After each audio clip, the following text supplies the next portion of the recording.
I had the opportunity to sit down with offensive lineman Casey McDermott and talk about how the competition he's facing right now is something he's seen before. SEC Media Days this year has had a little bit of a location change, and most of the college coaches are really liking it. Here in Birmingham, SWAC Media Day is showcasing 8 different football teams. We may be in Alabama, but there are more Louisiana connections than just the Southern Jaguars. The LSU Tigers have arguably the toughest schedule of this upcoming season, facing Alabama, Auburn, and even Georgia, along with their own 4-way quarterback competition and a new offense. Hey guys, I'm out here at Centennial Park in Atlanta, Georgia for the SEC Kickoff Summerfest. I went around and asked some of the fans what SEC coach they would like to have dinner with, and I got some interesting answers. In recent years, people are seeing the need to make the fashion industry more long-lasting and sustainable instead of the fast fashion trend. Local clothing businesses like Paula Lafargue's The Maybe Collection strive to make ethical, sustainable clothing using natural fibers like linen produced with minimal environmental impact. The way we do made to order is just in general a much better way. You don't have costly inventory that then is wasteful. Everything is made when you know it's already wanted, so there's less waste there. And then also the fact that it's made locally, there's not a lot of like wasteful shipping and transfer of the product that's going on. Many local and national companies are beginning to change the way they make their clothes to reduce overall waste. This is not something that you saw 10 years ago, so it's really cool. It means like people are interested, people are using their dollars to like have a voice and say this is how we want to buy. You know, it's like it's nice that it didn't just come and go. I feel like it's not just like a passing phase. LSU apparel design senior Kayla Sherman works with the Maybe Collection while creating her own clothing collection for class. I like things to like last longer, where some people do like fast fashion, but we've learned like with industry fast fashion is very wasteful and is harmful to the environment because like all the clothing that gets thrown away each year. And we've also learned that the clothing industry is the like number 2 polluter in the world. My goal is like to eventually like reduce that waste. So like you want someone to keep a garment for like a longer period of time rather than like, oh, I'm gonna wear it for like one time or like a year and then throw it out. It's important to educate others on the impact of throwing away clothes, then they can make more conscious shopping decisions and help the environment.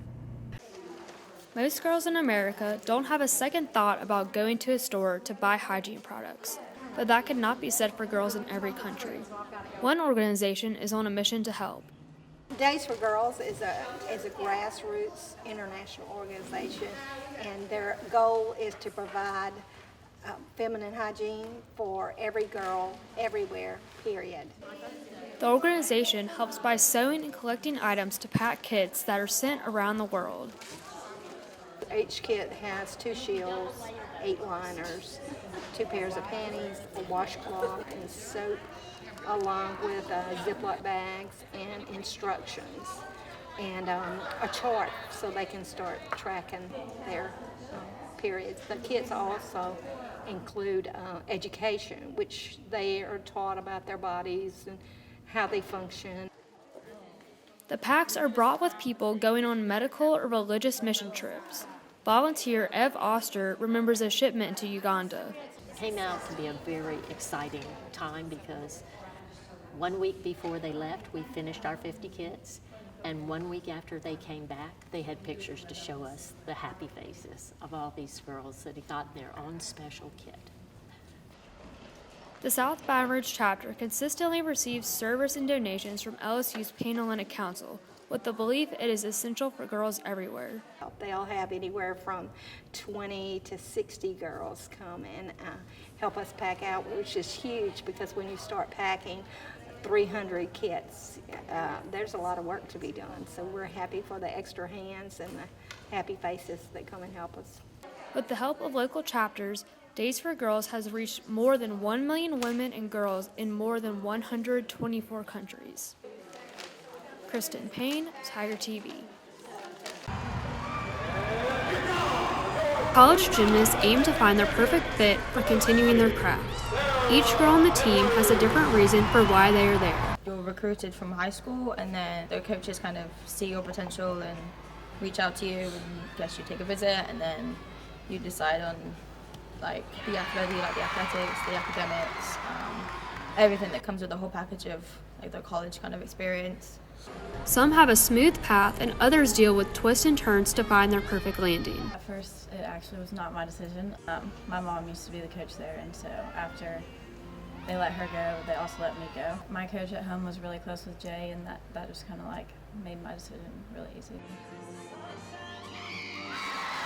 Me being on the international scene, Jay kind of knew who I was and reached out to me and said me to come take a visit, and then long story short, I ended up committing. With the unique process of commitments, college are given diverse teams of athletes that make every sport about more than wins and losses. That's kind of a talk to themselves. They decide, Kaya for one, we wanted her very badly, but when she came here, she had just had an injury, and we just weren't sure. And then she progressed through the season and got a whole lot better. She did not want to commit where she was originally committed, and it was very easy for her to she came up to our camp, and it was very easy for her to transition back to her original first choice.